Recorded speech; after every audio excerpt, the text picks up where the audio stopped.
दो 2024 का लोकसभा का चुनावी रण लगातार आगे बढ़ रहा है। 3 चरणों के चुनाव हो चुके हैं और चौथे चरण के लिए सभी दलों ने अपनी ताकत झोंक दी है। हालांकि उसके लिए कल मतदान है और जहां तक हम बात करें राजधानी लखनऊ की, राजधानी लखनऊ प्रदेश की राजधानी होने के साथ ही भारतीय जनता पार्टी का गढ़ है और लगातार भारतीय जनता पार्टी इस सीट पर काबिज है, जहां पहले 5 बार अटल बिहारी वाजपेयी और उसके बाद लगातार 2 बार रक्षा मंत्री राजनाथ सिंह लखनऊ से सांसद हैं। और जिस तरीके से लगातार भारतीय जनता पार्टी पूरे प्रदेश भर में कैंपेन चला रही है 80 का 80, वहीं समाजवादी पार्टी और कांग्रेस उत्तर प्रदेश में भी गठबंधन में है।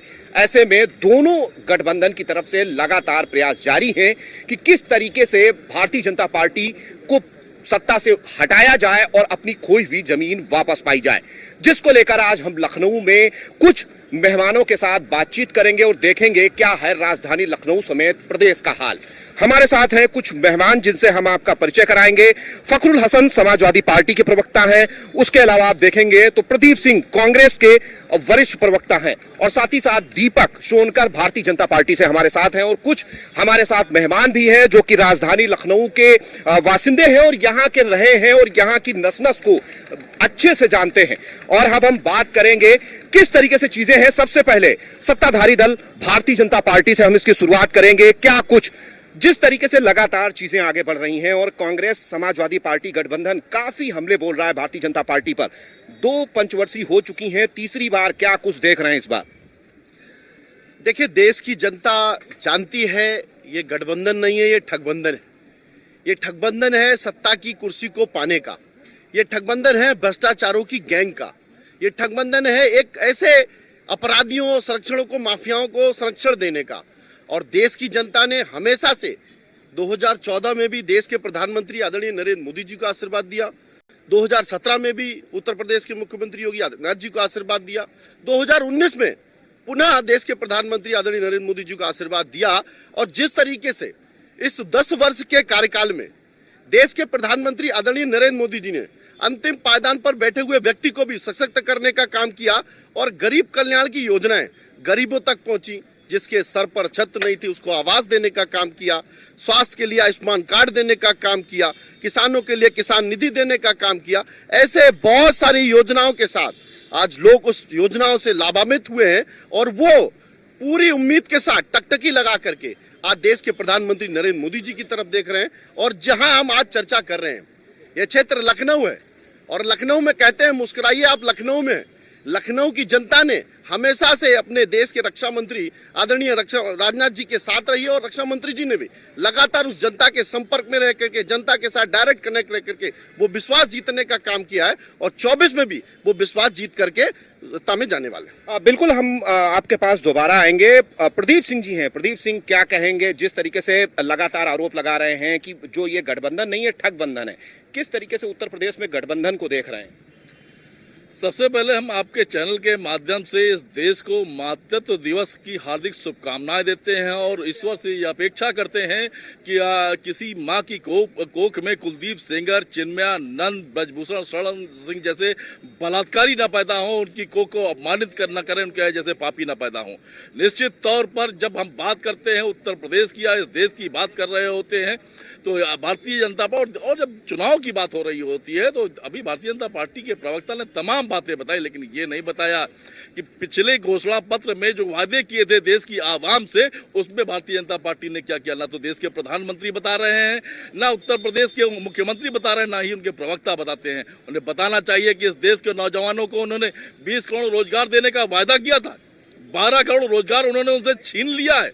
देश से महिला सुरक्षा पर बात करते करते आप कुलदीप सेंगर के पीछे खड़े नजर आते हैं, ब्रजभूषण शरण सिंह जी के पीछे खड़े नजर आते हैं, चिन्मयानंद के पीछे खड़े नजर आते हैं और अब तो प्रज्वल रवन्ना को जर्मनी भगा देते हैं। 2500 महिलाओं का बलात्कारी भारतीय जनता पार्टी उसे असंरक्षित करते हुए जर्मनी तक भेज देती है। इस पर भारतीय जनता पार्टी के ना कोई नेता बोल रहे हैं, ना प्रवक्ता बोल रहे हैं, ना देश के प्रधानमंत्री बोल रहे हैं। किसान की बात करते करते आपने बताया कि इस देश का किसान अन्नदाता होता है और तमाम बातें, तमाम वादे उनसे किए आपने उनकी लागत का मूल्य बढ़ाने की बात की, आमदनी दोगुनी करने की बात की। आमदनी दोगुनी करते करते 27 रुपए प्रतिदिन की उनकी आय कर दी और 74,000 रुपए कर्जे कर दिए। जब आपके काले कानून के खिलाफ किसान सड़कों पे आया तो आपने उन्हें आतंकवादी बताया, उग्रवादी बताया। और जब इससे भी आपका पेट नहीं भरा तो आपका गुंडा गृह राज्य मंत्री उनके सीओ का बेटा उनके सीने पे गाड़ी चढ़ा देता है और पूरी की पूरी भारतीय जनता पार्टी उस गुंडे गृह राज्य मंत्री के साथ खड़ी नजर आती है और इनके तमाम बड़े नेता उसके मंचों से भाषण दे रहे होते हैं। उसके बाद आप देश के नौजवानों की बात करते हैं। देश का नौजवान जब आपसे रोजगार मांग रहा होता है तो उत्तर प्रदेश में जितनी भी वांट निकलती है सारी की सारी वांट घोटालों की भेंट चल जाती है। चाहे नर्सिंग भर्ती घोटाला हो, चाहे पुलिस भर्ती घोटाला हो, चाहे शिक्षक भर्ती घोटाला हो, लगातार एक भी वांट आप बता दीजिए जो घोटालों की भेंट न चढ़ी हो। आप प्रदीप जी, हम आपके पास आएंगे, क्या कहना चाह रहे हैं? निश्चित तौर पर हम ये कह रहे हैं, देश के प्रधानमंत्री और उनके तमाम नेता बार बार ये कहते हैं 70 साल में कांग्रेस ने कुछ नहीं किया। हम पूछना चाहते हैं देश के प्रधानमंत्री से और बताना चाहते हैं इस देश को, इस देश में 55 सालों में कांग्रेस ने पेट्रोल का दाम 55 रुपए कर दिया और 10 साल के अंदर इन्होंने 100 के पार कर दिया। जब इस देश में 55 सालों में डीजल के दाम 42 रुपए कांग्रेस ने किया और कांग्रेस की सरकारों ने किया और इन्होंने 10 साल 100 के पार कर दिया। इस देश में 62 रुपए 55 साल में 62 रुपए अरहर की दाल का दाम कांग्रेस ने किया। आपने 120 और 250 रुपए अरहर की दाल का दाम कर दिया। हम पूछना चाहते हैं, घर की रसोई हमने 400 रुपए में सिलेंडर किया, 55 सालों में आपने 1000 के पार कर दिया। इन सवालों के जवाब देंगे क्या? इन सवालों के जवाब चूंकि आपके पास है नहीं तो देश की आवाम ने तय किया है बैलेट के माध्यम से वो आपको जवाब देगी। निश्चित तौर पर चूंकि आपके पास जवाब नहीं है तो आने वाले समय में आपको जवाब मिलेगा। बिल्कुल, ये हैं प्रदीप सिंह जो कांग्रेस की तरफ से अपनी बात रख रहे हैं। हमारे साथ फखरुल हसन है, समाजवादी पार्टी के प्रवक्ता हैं। भारतीय जनता पार्टी से आज अगर मुद्दों की बात कीजिए तो वो मुद्दों पे कोई बात नहीं करती है। मैं लंबी चौड़ी बात ना कह के मैं सीधे से पूछता हूँ कि 2 करोड़ रोजगार का वादा आपने किया था। उत्तर प्रदेश में आज पेपर लीक हो रहे हैं, आज नौजवानों के पास रोजगार नहीं है। तो अगर भारतीय जनता पार्टी की सरकार कोई गारंटी दे सकती है तो नौजवानों को बेरोजगार होने की गारंटी दे सकती है, पेपर लीक होने की गारंटी दे सकती है। गारंटी नहीं दे सकती है तो रोजगार देने की गारंटी नहीं दे सकती। महंगाई की बात कर ले तो आज हम लोग दूध और दही पर टैक्स देने को मजबूर हैं। भारतीय जनता पार्टी की यही सरकार है जो नारे लगाती थी बहुत हुई महंगाई की मार, अब की बार भाजपा सरकार। वो वादे कहाँ गए, वो नारे कहाँ गए? किसानों की आय दुगनी करने का वादा किया था आपने, आज किसानों की फसल वो छुट्टा जानवर चटे जा रहे हैं। किसान अगर अपनी आय को लेके, अपनी मांगों को लेके प्रदर्शन करता है तो आतंकवादी, खालिस्तानी, पाकिस्तानी कह के भारतीय जनता पार्टी आज महंगाई से जनता परेशान है और वो भारतीय जनता पार्टी से सवाल पूछ रही है। उन सवालों का भाजपा के पास कोई जवाब नहीं है। भाजपा के मित्र हमारे बोल रहे थे कि भ्रष्टाचार की बात कर रहे थे। 85% वो भ्रष्टाचारी जिन पे भारतीय जनता पार्टी ने खुद आरोप लगाए वही आज भारतीय जनता पार्टी के किसी राज्य के मुख्यमंत्री हैं। कहीं वो राज्यसभा चले गए, कहीं वो उप मुख्यमंत्री बने बैठे हैं, कहीं विधायक बने बैठे, कहीं सांसद बने बैठे में। तो भारतीय जनता पार्टी के मुंह से भ्रष्टाचार की बात अच्छी नहीं लगती है। आप अपराध की बात करते हैं तो बलात्कारियों की सजा माफ कर रहे हैं, बलात्कारियों को पैरोल दे रहे हैं, बलात्कारियों का संरक्षण कर रहे हैं, यौन उत्पीड़न के आरोपियों को आप टिकट देने का काम कर रहे हैं, किसानों पर गाड़ी चढ़ाने वालों को आप प्रचार प्रसार कर रहे हैं। हम आपसे किन मुद्दों पर बात करें? हम तो आपसे गरीब नौजवानों की बात कर सकते। उन सवालों का जवाब आपने 10 सालों में नहीं दिया। हम आपसे क्या उम्मीद की जनता आपसे क्या उम्मीद करे? उन 10 सालों का हिसाब हम आपसे मांग रहे हैं तो आपके पास केवल आरोप लगाने के अलावा अपनी उपलब्धियां बताने को नहीं। बताइए ना कि नौजवानों को क्या दिया, बताइए ना कि गरीब को क्या दिया, किसान को क्या दिया, मजदूर को क्या दिया। इन सवालों का जवाब भाजपा के पास नहीं है। इसलिए जनता आज वो बहुत आस और उम्मीद के साथ इंडिया गठबंधन की तरफ देख रहा है और समाजवादी पार्टी को पूरी उम्मीद है कि भाजपा जो नारा दे रही है 300 पार 400 पार, वो नारा तो आज इनके, अगर भाजपा का नेता भी कोई बोलता तो वो कॉन्फिडेंस नजर नहीं आता है। लेकिन समाजवादियों ने नारा दिया है 80 हराओ भाजपा हटाओ, वो नारा जनता साकार करने जा रही है। बिल्कुल, निश्चित तौर पर आप देख रहे हैं कि पहले चरण में जिस तरीके से जो समाजवादी पार्टी है, कांग्रेस है, उन सभी प्रवक्ताओं ने अपनी बात कही। भारतीय जनता पार्टी प्रवक्ता ने भी बताया कि किस तरीके से लगातार सरकार काम कर रही 10 साल से। दीपक जी, बहुत सारे आरोप समाजवादी पार्टी और कांग्रेस जो दोनों इस बार गठबंधन में है और आप अकेले पढ़ते दिखाई दे रहे हैं। देखिए, मेरे साथ इस देश की जनता है, मेरे साथ देश का आशीर्वाद है, मेरे साथ इस देश का प्यार है, तो मैं अकेले कैसे हुआ? इतना बड़ा संगठन भारतीय जनता पार्टी है जो 400 पार का लक्ष्य लेकर के चला है।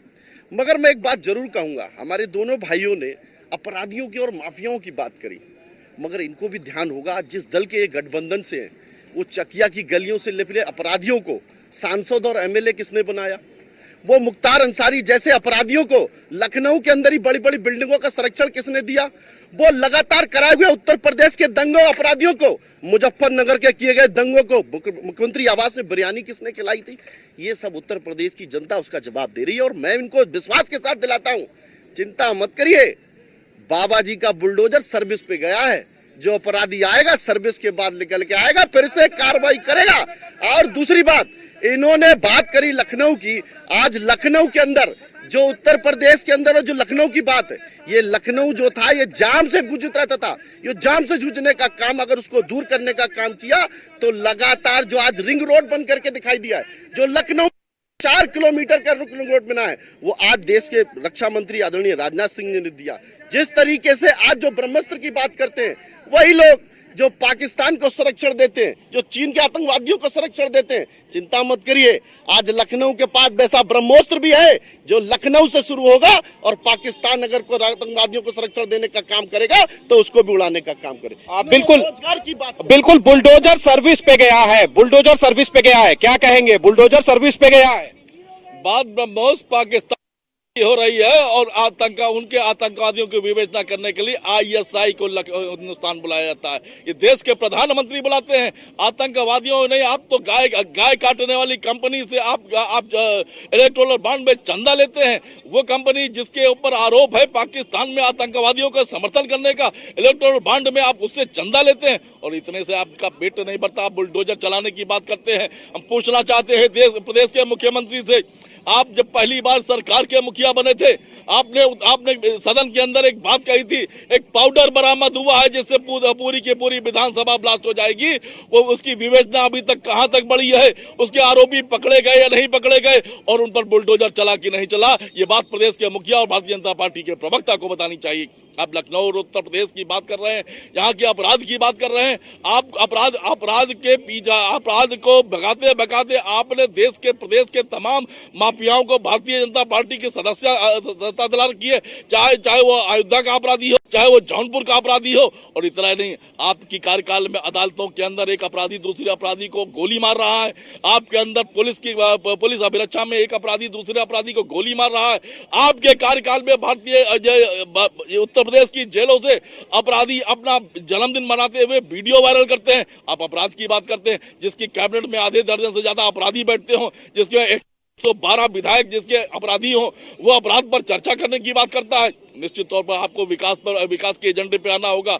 आप पूरी कर लीजिए, आप भ्रमित करने की पूरी कोशिश कर लीजिए, लेकिन देश की आवाम और प्रदेश की आवाम ने तय किया है, हम बेरोजगारी के सवाल पर हम डटे रहेंगे, महंगाई के सवाल पर हम डटे रहेंगे, क्या महिला सुरक्षा के सवाल पर हम डटे रहेंगे, किसान सम्मान पर हम डटे रहेंगे। और ये देश आपसे सवाल कर रहा है जिसके पास इसका जवाब आपके पास नहीं है। निश्चित तौर पर आपको जवाब देना चाहिए कि आपने आय दुगनी करते करते किसान की आय 27 रुपए क्यों कर दी।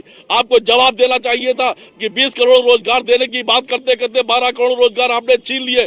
आपको जवाब देना चाहिए था इन नौजवानों के लिए कि जब ये रोजगार की बात करते हैं तो लाठियां चलाते हैं, इन्हें आप अराजक कहते हैं, इन्हें जेल की सलाखों के पीछे भेजते हैं और जितनी वांट निकलती है सारी की सारी वांट घोटालों की भेंट चल जाती है। इसका जवाब आपके पास नहीं है। निश्चित तौर पर यह देश पूछ रहा है कि आज दाल के दाम महंगे क्यों हैं, पेट्रोल के दाम महंगे क्यों हैं, चावल के दाम महंगे क्यों हैं, आज हमारी रसोई महंगी क्यों है। इन सवालों पे आपके पास कोई जवाब नहीं है। और इस देश की आवाम, इस प्रदेश की आवाम इस पर आपसे जवाब चाहती है। आप पूरी कोशिश कर लीजिए। और भ्रष्टाचार पे बात करते करते देश के प्रधानमंत्री ने बता दिया, जिस अडानी और अंबानी को वो लगातार लेके पूरी दुनिया में घूम रहे थे, आदरणीय राहुल गांधी जी कह रहे थे ये भ्रष्टाचारी है।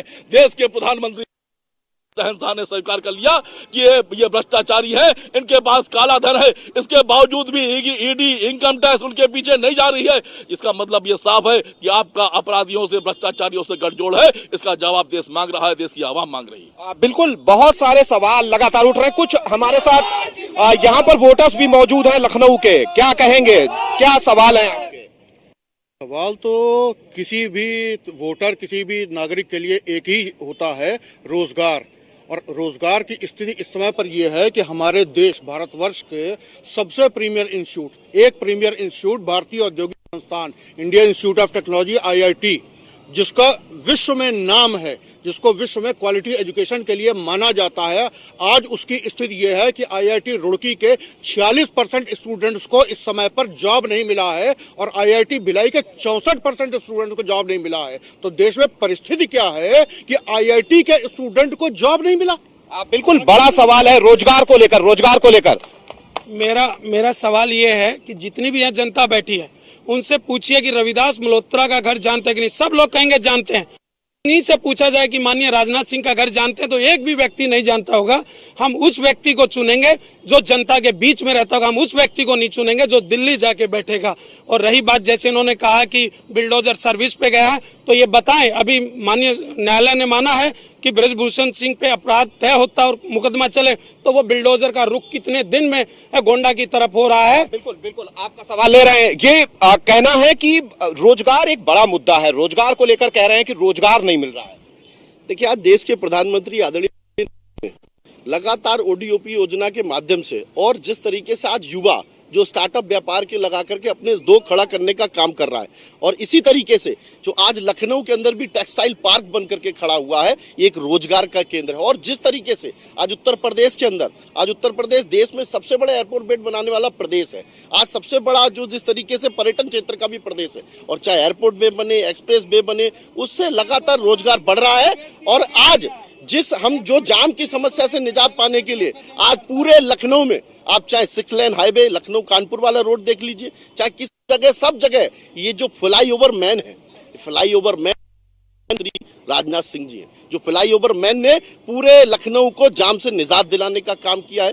पूरे लखनऊ के लोगों को रोजगार से, टेक्सटाइल पार्क के माध्यम से, ब्रह्मोस्त्र के माध्यम से रोजगार देने का काम किया है। और मैं ये सवाल करना चाहता हूं, जब समाजवादी पार्टी की 2012 से 17 तक सरकार रही तो केवल 1.5 लाख रोजगार लोगों को देने का काम किया।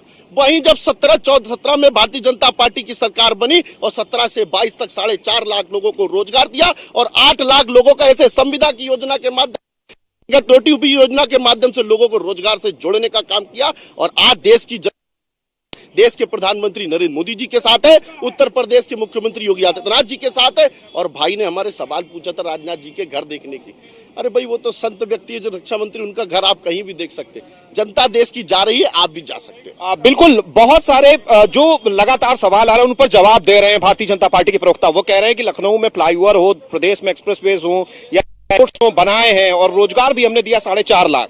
देखिए, आउटर रिंग रोड अभी पूरा बन के तैयार नहीं, शायद भारतीय पार्टी मित्र को अभी उसकी जानकारी नहीं है। और भारतीय जनता पार्टी जब अपराध की बात करती है तो हम कहते हैं कि एक बार एडीआर की रिपोर्ट जरूर की, कि एडीआर की रिपोर्ट क्या कहती है कि कितने अपराधी के कितने भारतीय जनता पार्टी के साथ हैं। जो भारतीय जनता पार्टी का विधायक खड़े होकर मंच से कहता है कि उत्तर भारत के एक माफिया ने चुनाव लड़ने के लिए चंदा दिया, माफिया क्रिकेट खेलते नजर आते हैं। और आप जब बुलडोजर की बात करते हैं कि बुलडोजर सर्विस पे गया है, तो ये सर्विस पे आने के बाद बुलडोजर किस पे चलेगा? वही माँ बेटी पे चलेगा जिस तरीके से गरीब की झोपड़ी पे चलता है, किसी और के लिए बुलडोजर नहीं है। क्या ये चला पाएंगे जिनको कहते हैं कि उत्तर भारत के माफिया ने हमें 2 करोड़ रुपए चंदा दिया, 10 करोड़ रुपए चंदा दिया? क्या चल सकता है? क्या ये किसानों पे गाड़ी चढ़ाने वालों पे चढ़ सकता? नहीं चढ़ सकता। और बुलडोजर कभी भी न्याय का प्रतीक नहीं हो सकता। इस देश में बाबा साहब का संविधान है और ये भारतीय जनता पार्टी के लोग ये जो 400 पार, 6 पार, 300 पार का नारा लगाते हैं, ये इसीलिए लगाते हैं क्योंकि इनको बाबा साहब के संविधान को बदलना है। इनको भारतीय न्याय प्रक्रिया में विश्वास नहीं है, इसलिए ये बुलडोजर की बात करते हैं कि बुलडोजर सर्विस पे गया है। अरे बाबा साहब का संविधान है, देश में न्यायपालिका है, और अगर किसी ने कोई अपराध किया है तो उसके लिए न्यायपालिका है। समाजवादी पार्टी कभी भी बुलडोजर का जो न्याय का प्रतीक भाजपा बना रही है उसका समर्थन नहीं कर सकती। रोजगार की बात आपने की कि 1.5 लाख रोजगार नौजवानों को समाजवादी पार्टी की सरकार में मिले, वो सरकारी नौकरियां मिली थी। आप रोजगार और सरकारी नौकरियों में फर्क नहीं कर पा रहे। रोजगार समाजवादी पार्टी की सरकार में बहुत मिला था, 10 लाख रोजगार देने का काम किया था, 1.5 लाख सरकारी नौकरी दी थी। आप बताओ ना, 69,000 शिक्षक भर्ती हुई, उसमें ओबीसी को आरक्षण नहीं मिला, उसमें घोटाला हो गया। विधान परिषद में भर्ती हुई, उसमें घोटाला हो गया, आपको सुप्रीम कोर्ट जाना पड़ गया। विश्वविद्यालय में एक ही जात के प्रोफेसर की नियुक्ति हो जाती है, गरीब कोटे से आपके मंत्री के भाई की नियुक्ति हो जाती है। तो नौजवानों को रोजगार कहां मिलना? आप किस रोजगार की बात कर रहे हो? वही पकौड़े वाली बात कर रहे हो क्या? वही मूंगफली का ठेला लगाने वाली की बात कर रहे हो क्या? तो सवाल ये है कि नौजवानों को रोजगार कैसे मिलेगा। आपकी सरकार की 10 साल की बड़ी उपलब्धि ये है कि आपने जो रोजगार जिनके पास था उनको भी बेरोजगार करने का काम किया है। तो समाजवादी पार्टी समझती कि जनता आज बहुत आस और विश्वास के साथ समाजवादी पार्टी इंडिया गठबंधन की तरफ देख रही है। वो भाजपा से बेरोजगारी, महंगाई, किसान मजदूर पे सवाल पूछ रही है और इन सब सवालों का जवाब भाजपा के पास नहीं है। केवल वही मुद्दे इनके पास, हिंदू मुसलमान, मंदिर मस्जिद, भजन कीर्तन, अजान, लव जिहाद, हिजाब, नकाब, मदरसा, फिल्में, मजारे, यूसीसी, हलाल प्रोडक्ट, इनके बाहर इनसे आप कोई चर्चा नहीं कर सकते। आप रोजगार की बात कर लीजिए, ये बेरोजगारी पे बात कर लीजिए, कुछ नहीं जवाब होगा। महंगाई पे बात कर लीजिए, बिल्कुल बिल्कुल, रोजगार एक बड़ा मुद्दा है। बहुत सारे युवा यहाँ पर मौजूद हैं, उनसे हम पूछेंगे क्या क्या। सर मैं ये पूछता हूँ भाजपा की सरकार से पिछले जितने सालों में कितनी भर्तियां सही से हुई हैं, जितने भी पेपर हुए हैं सभी लीक हुए हैं और उस पे कोई किसी का रोजगार पे बात करने केवल राम मंदिर के नाम पे वोट मांगा जा रहा है। बिल्कुल, राम मंदिर के नाम पर वोट मांगा जा रहा है। कुछ और यहाँ पर युवा बैठे हैं, उनसे भी सवाल ले रहे हैं। ये रोजगार की बात करते हैं बीजेपी के लोग, ये बता दें रोजगार दिया कहाँ है। आरओ की परीक्षा हुई वो लीक, पुलिस भर्ती हुई वो लीक, तो ये कहाँ पे इन्होंने क्या, अभी नीट परीक्षा हुई वो भी सुनने में आ रहा, वो भी पेपर लीक हो गया। और आप विकास की बात करते हैं, लखनऊ के अंदर जो अखिलेश यादव जी के द्वारा जो भी विकास कार्य किए गए उसके अलावा भाजपा सरकार के द्वारा कोई नहीं किया गया। सबसे बड़ा काम मेट्रो का, कहाँ तक मेट्रो इन्होंने चला दी। अमौसी एयरपोर्ट के अलावा वहीं तक मेट्रो पहले भी चली थी, वही आज भी चल रही है। बिल्कुल बिल्कुल, पेपर लीक एक बड़ा सवाल है, लगातार उठा रहे हैं, लोगों की तरफ से भी सवाल आ रहे हैं, क्या कहेंगे। देखिए, जिस तरीके की चूक हुई उसको लेकर के सरकार ने उचित कार्रवाई करी, समझौते। तो भर्तियों की सूची कहाँ से आती थी? शिवपाल यादव जी के नाम से, शिवपाल यादव जी के नाम से, शिवपाल यादव जी की आवाज से। कहाँ से आती थी? अखिलेश यादव जी की आवाज से। जो जिसका अधिकार था, जो उसके लिए हक रखता था, वो उसका अधिकार रखता था, उसका अधिकार छीनने का काम सरकारों में किया जाता था। और उत्तर प्रदेश के मुख्यमंत्री योगी आदित्यनाथ जी ने नियमित रूप से जो जिसका अधिकार है उसको दिलाने का काम किया। ये वही था जो चाहे दरोगा की भर्ती का घोटाला हो, चाहे नेकपाल भर्ती का घोटाला हो, ऐसी सारी भर्तियों में हमको घोटाले देखने को मिलते थे। अखिलेश यादव जी की सूची, अधिकारी चिन्हित होते थे कि मैं अखिलेश यादव की सूची करूं, कि शिवपाल यादव की सूची करूं, कि रामगोपाल यादव की सूची करूं, ये सारी सूचियों की बात पर गमन करने का काम करते थे ये सब। और दूसरी बात, हमारे फखरुल भाई ने अभी बाबा साहब की बात कही और उनको याद होगा कि शायद समाजवादी पार्टी की सरकार में ही दलित समाज के प्रमोशन के आरक्षण पर रोक लगाने का काम अगर किसी ने किया तो समाजवादी पार्टी ने किया।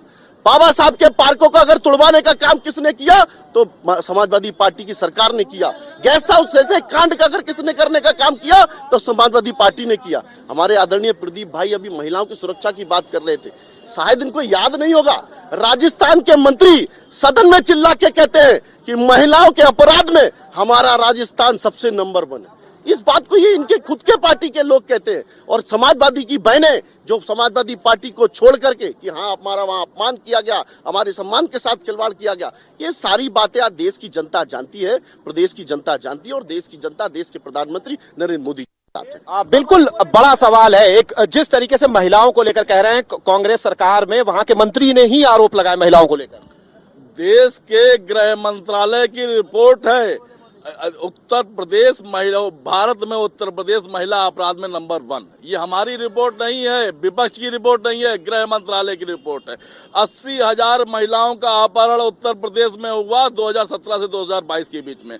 68,000 महिलाओं से छेड़छाड़ हुई, 21,000 से अधिक महिलाओं के साथ बलात्कार हुआ है। ये रिकॉर्ड है गृह मंत्रालय के, उनकी रिपोर्ट है महोदय। ये विपक्ष की रिपोर्ट नहीं है, कांग्रेस की रिपोर्ट नहीं है, आपकी रिपोर्ट है। दूसरी महत्वपूर्ण बात, अभी योगी जी अभी भारतीय जनता पार्टी के प्रवक्ता अंबेडकर जी पर चर्चा कर रहे थे। आप जिसके वैचारिक वारिस हैं, उन लोगों ने डॉक्टर अंबेडकर का, जब वो हिंदू कोड बिल लेकर हिंदुस्तान में आ रहे थे, न सिर्फ आपके वैचारिक पुरखों ने उनका विरोध किया बल्कि पूरे देश में उनके पुतले जलाए थे। उससे क्षुब्ध होकर डॉक्टर अंबेडकर ने इस्तीफा दिया था। इतना ही नहीं, नासिक के काला मंदिर में जब वो पूजा करने गए थे, आपके पूर्वजों ने उनका न सिर्फ विरोध किया था बल्कि पूरे देश में उनके पुतले जलाए थे। आज उससे वो आहत हुए थे। निश्चित तौर पर हम कहते हैं कि आप वही लोग हैं, आपके पूर्वजों ने इस संविधान, जिसका डॉक्टर अंबेडकर ने, बाबा साहब अंबेडकर ने जो संविधान बनाया था, उसको भी जलाने का काम आपने किया था। आप संविधान पर चर्चा करते हैं। निश्चित तौर पर आज आपके तमाम सांसद सदस्य जो प्रत्याशी हैं वो बार बार लोगों से पूछ रहे हैं, लोगों से कह रहे हैं कि हमें 400 सीटें चाहिए, 400 सीटें चाहिए, 400 सीटें चाहिए, और उसके बाद कहते हैं क्योंकि हमें संविधान बदलना है, चाहे वो अरुण गोविल हो, चाहे वो लल्लू जी हो, चाहे हेगड़े जी हो, लगातार हर जगह ये कह रहे हैं हमें संविधान बदलना है। संविधान बदलना क्यों है? संविधान इसलिए बदलना है कि आपको पीडीए से चिढ़ है, आपको दलित से चिढ़ है, आपको बैकवर्ड से चिढ़ है, आपको कमजोर महिलाओं से चिढ़ है, आपको आर्थिक रूप से पिछड़े हुए सवर्णों से चिढ़ है, आपको ऐसे हर गरीब से चिढ़ है। आप उनको रिजर्वेशन के माध्यम से मुख्य धारा में आने देना नहीं चाहते हो। इसका प्रमाण इसलिए हम बता रहे हैं, चाहे वो लखनऊ विश्वविद्यालय हो, चाहे हमारी कचहरी का मामला हो, चाहे कोई भी संस्था, शैक्षिक संस्थान हो या कोई भी संस्थान हो, आप संविदा के माध्यम से उनमें भर्तियां कर रहे हैं, इसलिए कर रहे हैं कि आपको आरक्षण न देना पड़े। प्राइवेट सेक्टर में लोगों की भर्तियों की बात आप इसलिए करते हैं। आपने रेल बेच दिया, आपने हवाई जहाज बेच दिया, आपने सड़क बेच दी, आपने इसलिए बेच दी कि आपको आरक्षण न देना पड़े। आप एचएल बेचने की बात कर रहे हो, अब आप रायबरेली और अमेठी में सेल बेच रहे हो, रेल बेच रहे हो, लगातार बेच रहे हो, इसलिए बेच रहे हो कि आपको आरक्षण न देना पड़े। आप आरक्षण के इतने बड़े विरोधी हो, आदरणीय अखिलेश जी, अगर शंकर भगवान के मंदिर में पूजा करने जाते हैं, उस मंदिर को भी आप गंगा जल से धुलवाने का काम करते हो। शर्म आती है आपकी सोच पर। बिल्कुल बिल्कुल बहुत सारे सवाल हैं जो लगातार खड़े कर रहे हैं। आप फखरुल जी बताइए, जिस तरीके से भारतीय जनता पार्टी के प्रवक्ता कह रहे हैं पहले सपा सरकार में सूचियां आती थी और अधिकारी समझ नहीं पाते थे किस सूची को करना है, तो ये बताए कि 69,000 शिक्षक भर्ती में किसकी सूची पारित की, किसकी पास की है? माननीय हाईकोर्ट ने कहा कि कॉपियां तक बदल दी गई। ये समाजवादी पार्टी नहीं करी, ये माननीय हाईकोर्ट का ऑर्डर था जिसमें कहा गया कि कॉपी तक बदल दी गई 69,000 शिक्षक भर्ती में। वो सूची कहां से आई थी? विधान परिषद की भर्ती को माननीय हाईकोर्ट की डबल बेंच ने कहा कि सीबीआई जांच होनी चाहिए, आप सुप्रीम कोर्ट चलेगा, वहां से स्टे हुआ। ये विधान परिषद की सूची कहां से आई थी? ये विश्वविद्यालयों में जो एक ही जात के प्रोफेसर की नियुक्ति हुई, ये सूची किसकी थी? बताते क्यों नहीं है आप किसकी थी? और जिस मंत्री के भाई के गरीब कोटे से नौकरी दे दी गई, प्रोफेसर बना दिया गया, वो सूची किसकी थी?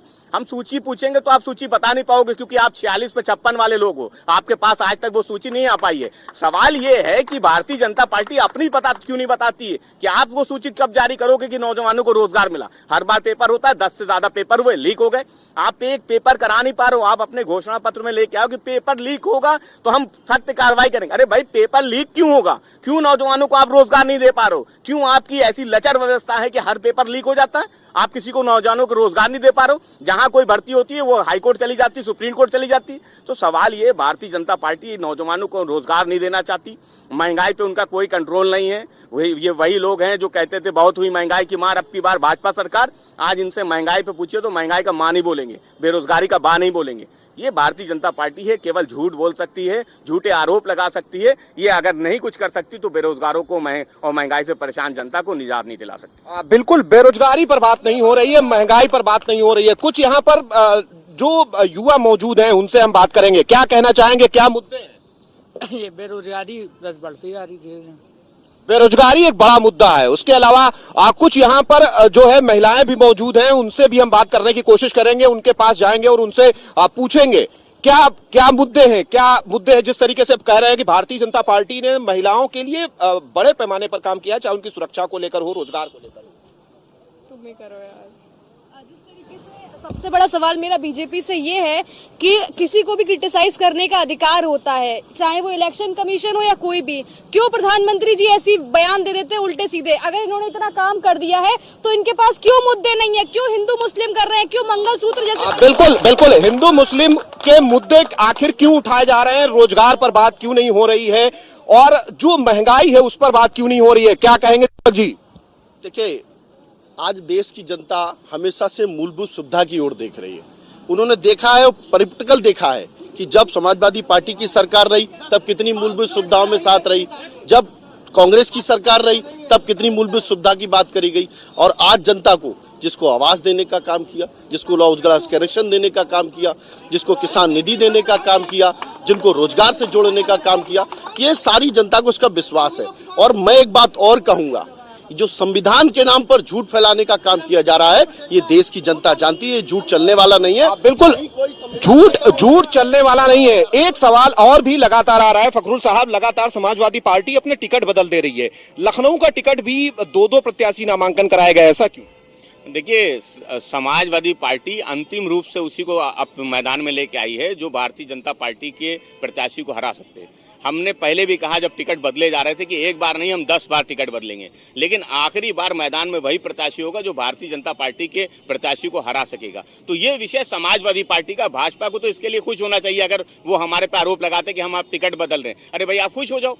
सवाल ये है कि 2 चरण 3 चरण हो गए, 3 चरण का चुनाव हो गया, आपको कितनी सीट मिल रही उत्तर प्रदेश में? आप गिनाने को तैयार नहीं हो, क्योंकि आपको पता है कि आपकी भाषा बदल गई है, आपका चश्मा धार्मिक हो गया। 3 चरण के चुनाव के बाद आपको जमीनी हकीकत पता चल चुकी है कि जनता बेरोजगारी, महंगाई, किसान, मजदूर पे वोट डालने जा रही है। ये चुनाव जनता लड़ रही है, ये कोई दल नहीं लड़ रहा है। इंडिया गठबंधन के तो प्रत्याशी केवल मैदान में, चुनाव वोट लड़ने का काम तो जनता कर रही है। अब जनता ही इनसे सवाल पूछ रही है, आपके सामने भी बैठी जनता ही इनसे सवाल पूछ रही है। एक भी जनता इनके साथ खड़ी हुई नजर नहीं आ रही। क्यों? क्योंकि आपने महंगाई का वादा किया था, बेरोजगारी का वादा किया था, किसानों की आय दुगनी करने का वादा किया था, महिला सुरक्षा का वादा किया था। उन सब मोर्चों पे आप फेल हैं। आपने देश की आंतरिक और बाहरी सुरक्षा देने का वादा किया था, उन मोर्चों पे भी आप फेल हो। जिस तरीके से चीन ने भारत के अंदर घुसपैठ बढ़ाई है, वो भारतीय जनता पार्टी की सरकार में हुई है। समाजवादी पार्टी की सरकार बनेगी, इंडिया गठबंधन की सरकार बनेगी, चाहे पाकिस्तान हो चाहे चाइना हो, देश की बहादुर सेना उनको मुंह तोड़ जवाब देने का काम करेगी। बिल्कुल, एक बड़ा सवाल है। बसपा का कोई प्रतिनिधि यहाँ पर नहीं है, लेकिन अंदर खाने आपकी तरफ से भी आरोप लगाया जा रहा है कि बीएसपी भी अपने टिकट बदल रही है भारतीय जनता पार्टी के हिसाब से।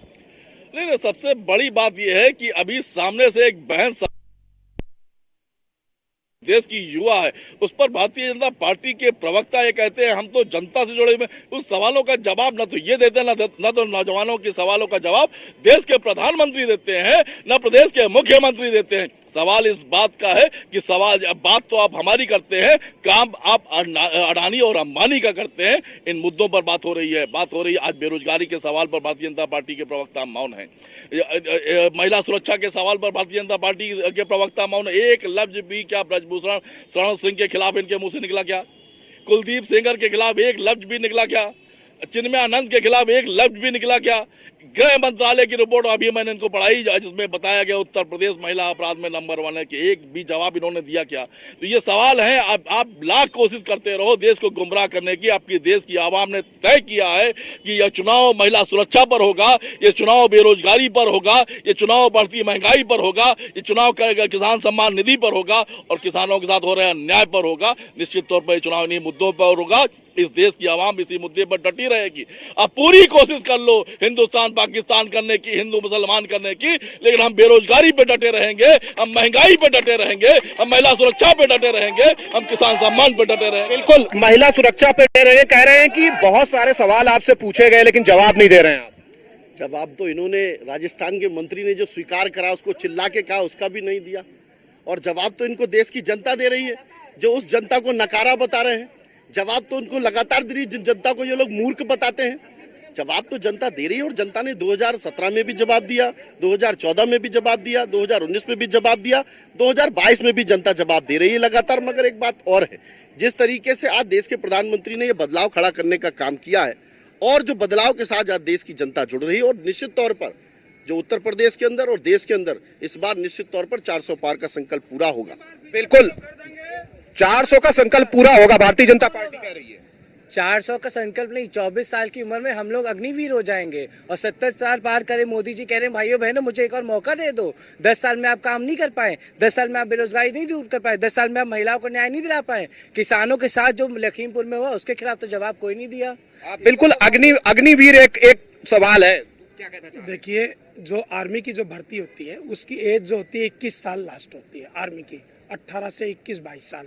और रही बात ये बता रहे 400 पार, ये उत्तर प्रदेश में 35 से 36 सीट लाने नहीं पा रहे हैं। अभी देखिए माननीय राजनाथ सिंह अब की बार करे 5 लाख, जैसे रविदास जी आगे करे 5 लाख से जीतेंगे। भैया ये अब की बार यहाँ की सीट भी हार रहे हैं और उत्तर प्रदेश में इंडिया गठबंधन जीत रहा है और जो है इंडिया गठबंधन की सरकार केंद्र में बनी। बिल्कुल, अग्निवीर एक बड़ा सवाल है और कह रहे हैं कि लखनऊ की सीट पर भी बड़ी टक्कर होगी। देखिए टक्कर कितनी है, वो पिछली बार 3 लाख से जीत हुई थी, इस बार 5 लाख से जीत होगी। और मेरे भाई जो है, अगर इनसे अकेले में जाके पूछोगे तो ये भी ये बताएंगे कि इस बार जो है राजनाथ सिंह जी जीत रहे हैं। और रही बात अग्निवीर, किस तरीके से देश के अंदर एक युवाओं के अंदर बदलाव लाने का काम, एक रचनात्मक लाने का काम, लोकप्रियता लाने का काम, भावात्मक लाने का काम, उनके अंदर एक डेवलपमेंट खड़ा करने का काम अगर किसी ने सोचा तो देश के प्रधानमंत्री नरेंद्र मोदी जी ने सोचा। बिल्कुल, कांग्रेस के प्रवक्ता हैं। जिस तरीके से आप देख रहे हैं भारतीय जनता पार्टी के साथ उत्तर प्रदेश में सबसे ज्यादा गठबंधन है, आपके साथ केवल समाजवादी पार्टी है, चाहे वो सुहेल देव भारतीय समाज पार्टी हो, निषाद पार्टी हो, अपना दल एस हो, या उसके अलावा अब आप जो आपके पहले साथ सहयोगी थे आरएलडी, वो भी अब भारतीय जनता पार्टी के साथ में है। लग रहा है कि कोई चुनौती है?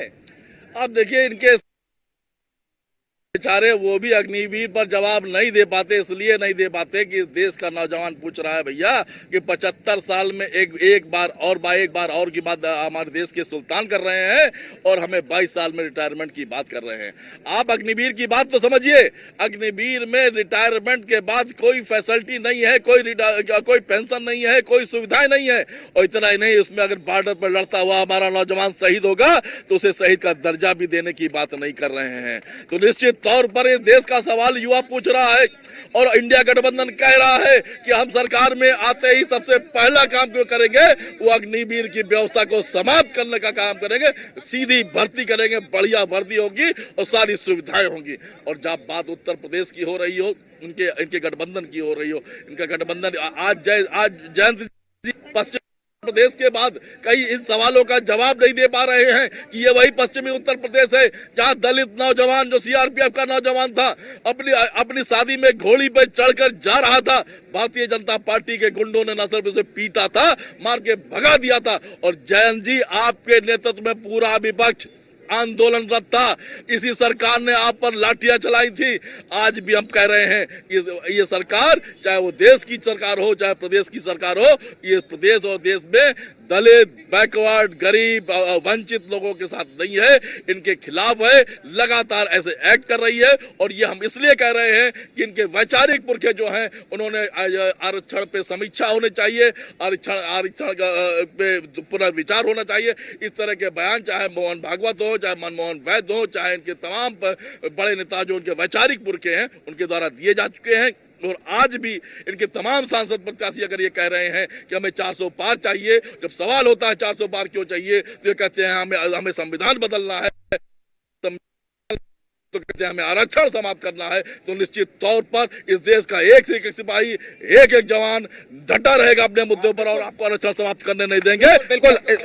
बिल्कुल डटा रहेंगे अपने मुद्दों पर। एक सवाल लगातार आ रहा है, राम मंदिर को लेकर भारतीय जनता पार्टी पर बहुत सारे आरोप लगते हैं, लेकिन आपके भी नेता की तरफ से एक बयान आया जिसमें कहा गया स्ट्रक्चर सही नहीं है, ऐसा नहीं बनना चाहिए था, क्या कहेंगे? देखिए, समाजवादी पार्टी मंदिर हम कभी मंदिर के नाम पे वोट नहीं मांगते हैं। हम तो बेरोजगारी, महंगाई, किसान मजदूर वाले मुद्दे गिना रहे हैं। आपने बहुत देर से मैं बोल रहा हूं, तो वो भी मैंने मुद्दे वही गिनाए। हम मंदिर के नाम पे वोट थोड़ी मांग रहे हैं। तो सवाल ये कि वो आस्था का विषय है, वो आस्था का विषय है, वो सबका विषय है। भगवान राम जितने भारतीय जनता पार्टी के, उतने ही समाजवादी पार्टी के, उतने ही कांग्रेस के, उतने जितने लोग यहाँ बैठे हैं उन सब के हैं। तो ये कोई राजनीति का विषय थोड़ी है। जो राजनीति का विषय है वो विषय है अग्निवीर, बेरोजगारी, महंगाई, किसान मजदूर। उस विषय पे भारतीय जनता पार्टी के पास कोई जवाब नहीं है। बहुत देर से हम लोग सुन रहे हैं, कहाँ अग्निवीर पे कोई जवाब दे पाए, कहाँ बेरोजगारी पे कोई जवाब दे पाए, कहाँ महंगाई पे कोई जवाब दे पाए। तो सवाल ये, भारतीय जनता पार्टी वो मंदिर, मस्जिद, हिंदू मुसलमान के ऐसे मुद्दे उछाल के वो ये भी कह रहे हैं कि हमने एक्सप्रेस वे बनाए, सबसे ज्यादा एयरपोर्ट उत्तर प्रदेश में है, कानून व्यवस्था हमने चुस्त दुरुस्त कर दी, अपराधी भाग गए हैं।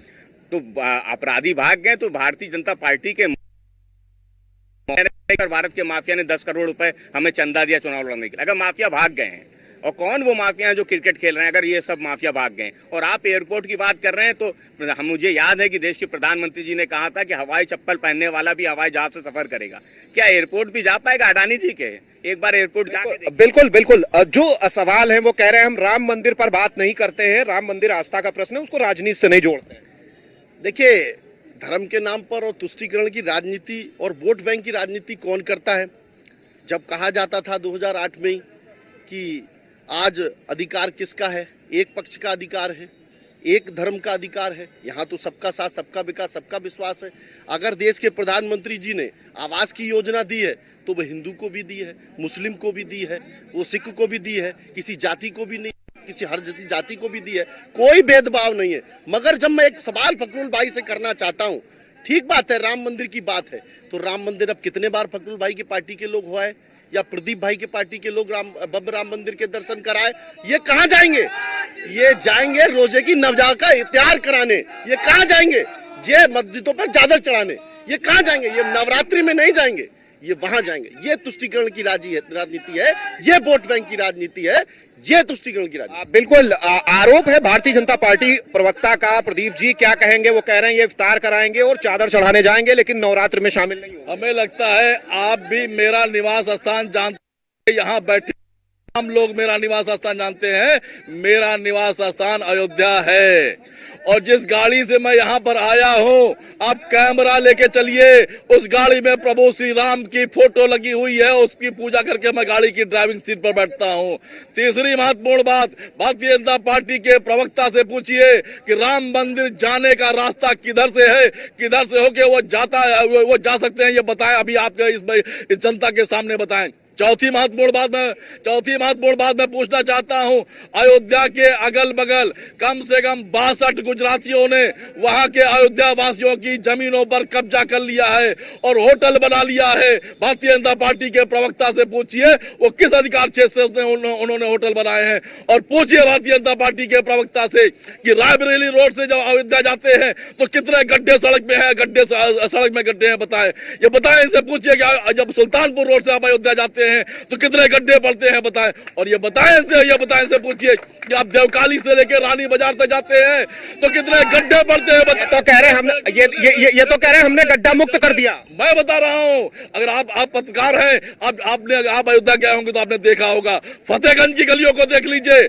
आप नाके की गलियों को देख लीजिए, पूरा का पूरा नाका गड्ढा युक्त है। गड्ढा युक्त सड़क पे गड्ढे है या गड्ढे में सड़क है, नहीं बता सकते आपको। हाँ, और नहीं, हम अयोध्या के वासी हम बता रहे हैं, इन्हें रास्ता नहीं पता होगा, राम मंदिर का रास्ता नहीं पता होगा। ये लोग झूठ बोलने वाले लोग हैं। और जब बात करते हैं आप मंदिर की बात करते हैं, आदरणीय अखिलेश यादव जी अगर प्रभु शंकर भगवान के मंदिर में जाते हैं तो आप उसे गंगा जल से धुलवाते हैं, इसलिए वो पिछड़ी जाति से आते हैं। आप पिछड़ी जातियों को मंदिर में जाने से मना करने की कोशिश करते हैं। हम पूछना चाहते हैं, इस देश के शंकराचार्य, इस देश के शंकराचार्य हो या आदरणीय अडवाणी जी हो या मुरली मनोहर जोशी जी हो, क्या इन्हें प्रभु श्री राम के दर्शन करने का अधिकार नहीं था? आपने उन्हें अपमानित करके घरों में बैठा दिया। इस सवालों के जवाब आप क्या देंगे? निश्चित तौर पर इस देश का नौजवान आपसे बेरोजगारी के सवाल पर ही डटा रहेगा, महंगाई के सवाल पर ही डटा रहेगा और किसान सम्मान निधि के सवाल पर डटा रहेगा, महिला सुरक्षा के सवाल पर डटा। बिल्कुल, बहुत सारे सवाल है, महिला सुरक्षा है और उसके अलावा जो बेरोजगारी का सवाल है, महंगाई का सवाल है, उस पर डटे रहेंगे। फखरुल जी, भारतीय जनता पार्टी के प्रवक्ता कह रहे हैं कि आप चादर चढ़ाने जाएंगे, आप इफ्तार में शामिल होंगे, लेकिन राम मंदिर आपकी पार्टी का कौन नेता गया? देखिए, चादर और मजार के भी नेता जाते हैं। सवाल ये क्या ये नहीं जाते हैं? कह सकते नहीं जाते हैं। और दूसरी चीज, आदरणीय अखिलेश यादव जी ने कहा कि मैं राम मंदिर जब जाऊंगा पूरे परिवार के साथ जाऊंगा। तो हम भारतीय जनता पार्टी को संतुष्ट करने के लिए राजनीति नहीं करते हैं। राजनीति समाजवादी पार्टी, इंडिया गठबंधन जनता को संतुष्ट करने के लिए करते हैं। और आप जब महिला सुरक्षा की बात कर रहे हैं तो उधर कैमरा घुमाइए, 1090 है ये जो चौराहा जहां आप बैठे 1090 के नाम से मशहूर है। और इस चौराहे जो 1090 की सुविधा है वो समाजवादी पार्टी की सरकार में मिली थी कि अगर महिलाओं को कहीं कोई तकलीफ होगी तो वो महिला कभी भी फोन करेगी, उसको मदद पुलिस करेगी। और आपने क्या किया? डायल 100 की हमारी बहनों को घसीट के ले जाके आपने इको गार्डन में डाला। क्या बढ़ाने के कह रहे थे? 2000 रुपए बढ़ाने की बात कर रहे। आप महिला सुरक्षा की बात करोगे, हम आपसे महिलाओं की बात करें। वो भी नौजवान महिलाएं थी बेचारी, जिनके लिए आपने 3-3 हजार रुपए बढ़ाने के लिए आपने उनको जब वो इको गार्डन में धरना प्रदर्शन कर रही थी तो चादर तक घसीट ली गई, उनको चादर तक नहीं दी। ठंड के दिन थे। बिल्कुल चादर घसीट ली गई। बहुत सारे सवाल है। 1 मिनट। देखिए, पहला चुनाव एकदम शांतिपूर्ण से हुआ, विकास के मुद्दे पर हुआ। जब दूसरा चरण का चुनाव आया तो वहाँ घुसपैठी और हिंदू मुसलमान आने लगा। जब तीसरा चरण का चुनाव आया, इस देश का प्रधानमंत्री प्रशासन के जरिए वोटरों को भगाता है कि वोट न डालें और वो जीतने का काम करते हैं। और जो 400 पार का नारा लगाते हैं वो इस चुनाव के बाद सरहद पार जाएंगे। जहाँ उनके दोस्त नीरव मोदी और विजय माल्या है वही जाएंगे। बिल्कुल।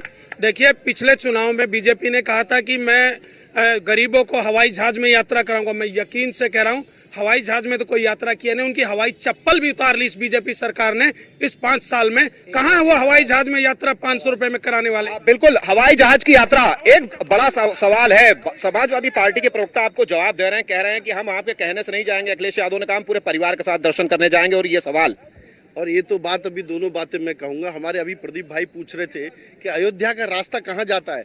आज हम जहाँ चर्चा कर रहे हैं वहीं सामने से ही जाता है। आप यहीं बैठोगे।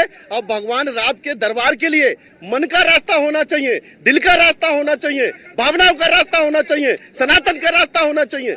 वो रास्ता नहीं हो। फकरुल भाई ने भी कहा कि हम चादर भी चढ़ाने जाते हैं, इख्तियार भी कराने जाते हैं, हम नागरिकता भी जाते हैं, हम सबका साथ, सबका विकास, सबका विश्वास, सबका प्रयास में करते हैं, हम सबके साथ हैं। मगर वोट बैंक की राजनीति कौन करता है? मंदिर नहीं जाएंगे, कहीं और।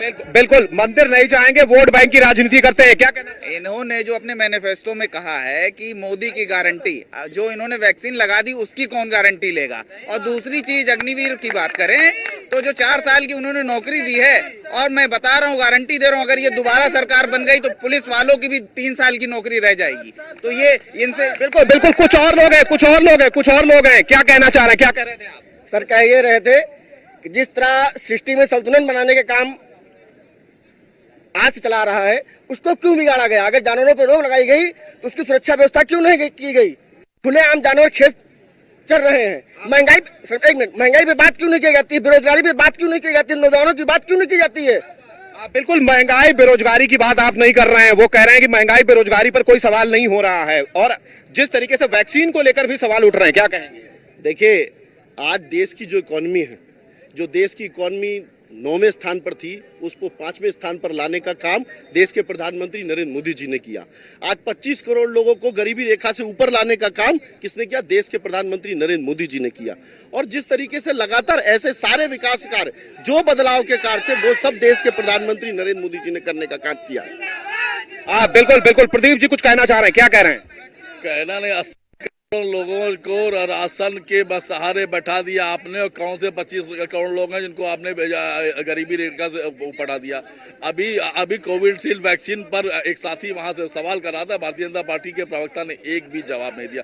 ये साथी जब बगल में बैठा हुआ इस देश का किसान है, अगर वो पूछ रहा है कि छुट्टा जानवर पर इस देश प्रदेश की सरकार ने किया, भारतीय जनता पार्टी के प्रवक्ता ने एक भी जवाब नहीं दिया। जवाब इन बातों का होना चाहिए कि आप बताइए कि आप आय दुगनी, आपने किसानों की आय दुगनी करते करते 27 रुपए प्रतिदिन उनकी आय कर दी, 74,000 रुपए कर्जा कर दिया। सवाल ये है, इस पर जवाब होना चाहिए।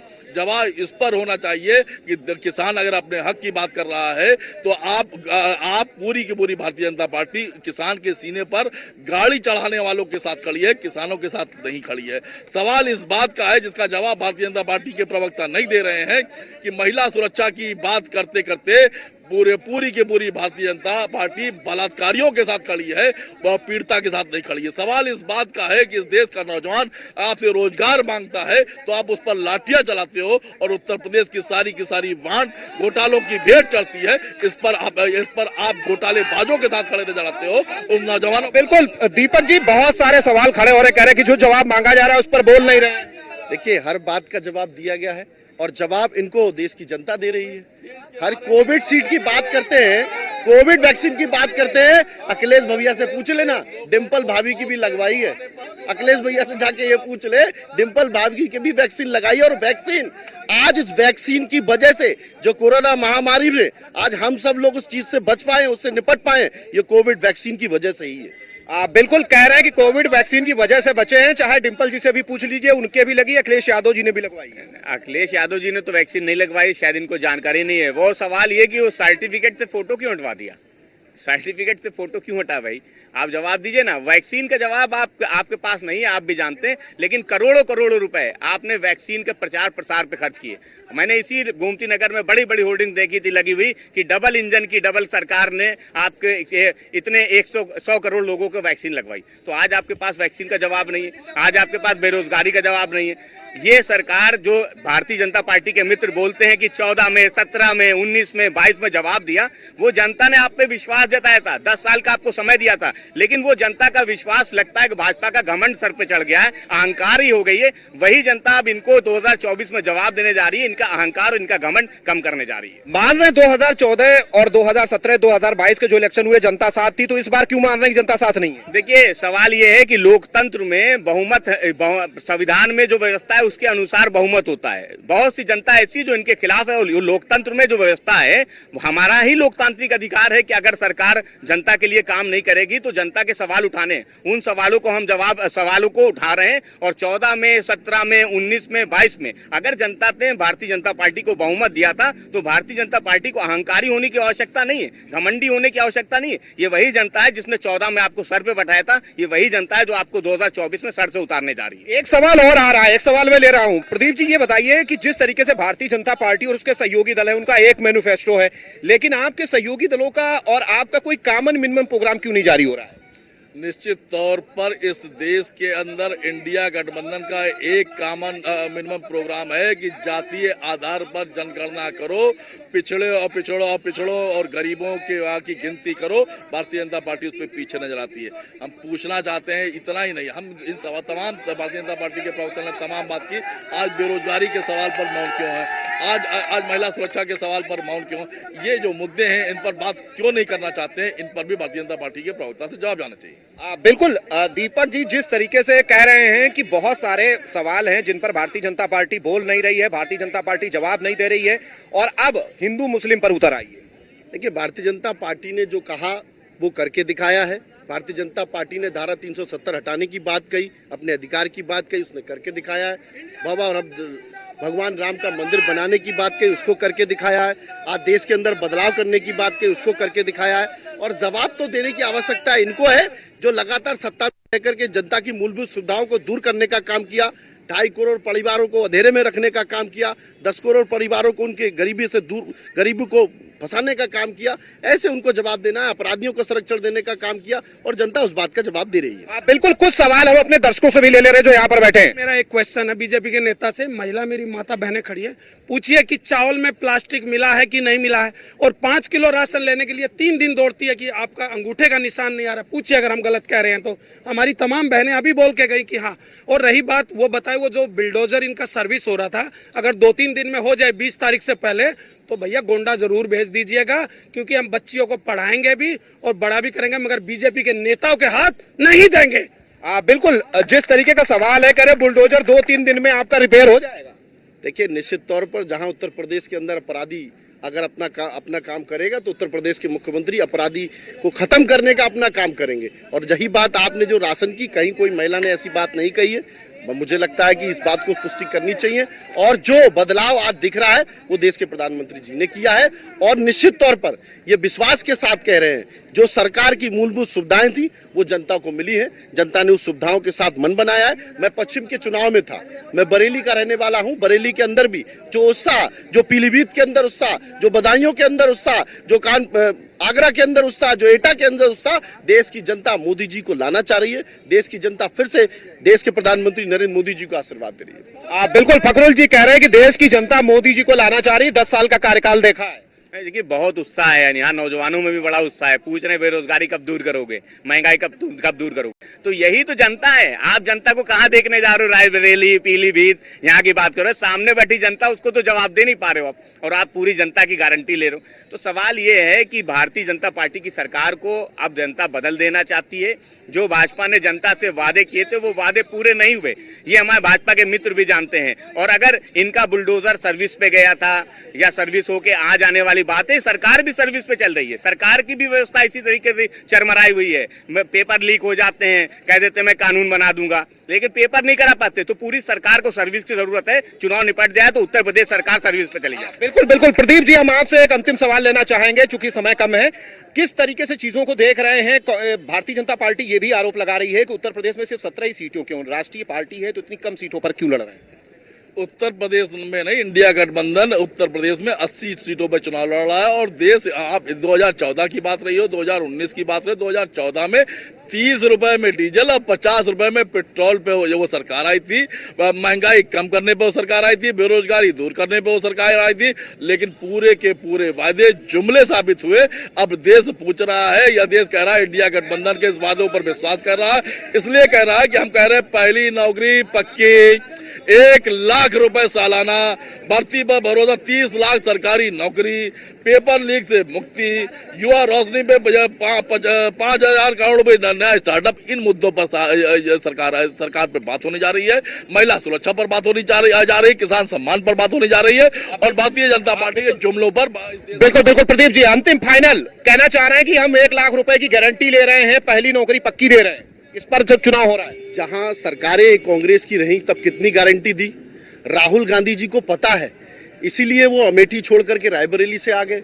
और किस तरीके से आज अखिलेश यादव जी के भी परिवार के ही सारे लोग लड़ेंगे चुनाव, 5-5 लोग चुनाव लड़ रहे हैं, अखिलेश यादव जी लड़ रहे हैं, डिंपल भाभी लड़ रही हैं, आदित्य भैया लड़ रहे हैं, दूसरी जनता कहां जाएगी, कार्यकर्ता कहां जाएगा? तो ये एक बड़ा सवाल है, बड़ा सवाल है, क्या कहना चाहेंगे? करें किसी दूसरे यादों को मौका नहीं। देखिए, तो आपके पेट में दर्द क्यों हो रही भाई? आप भारतीय जनता पार्टी के कार्यकर्ताओं को संतुष्ट कीजिए। जो आपके भारतीय जनता पार्टी का बूथ एजेंट है, वो खड़े होकर कह रहा था अभी दूसरे चरण के चुनाव में कि हम भाजपा को वोट नहीं देने जा रहे हैं, भाजपा के जो सांसद हैं उनसे हम परेशान हैं। तो आपको संतुष्ट करने के लिए समाजवादी पार्टी वोट चुनाव नहीं लड़ रही है। हम जनता के मुद्दों को, जनता को संतुष्ट करने के लिए चुनाव लड़ रहे हैं। और ये समाजवाद, ये समाजवादी पार्टी का परिवार, ये संघर्ष का परिवार है। बिल्कुल, अब यहाँ बहुत सारे युवा हैं लेकिन समय की कमी है।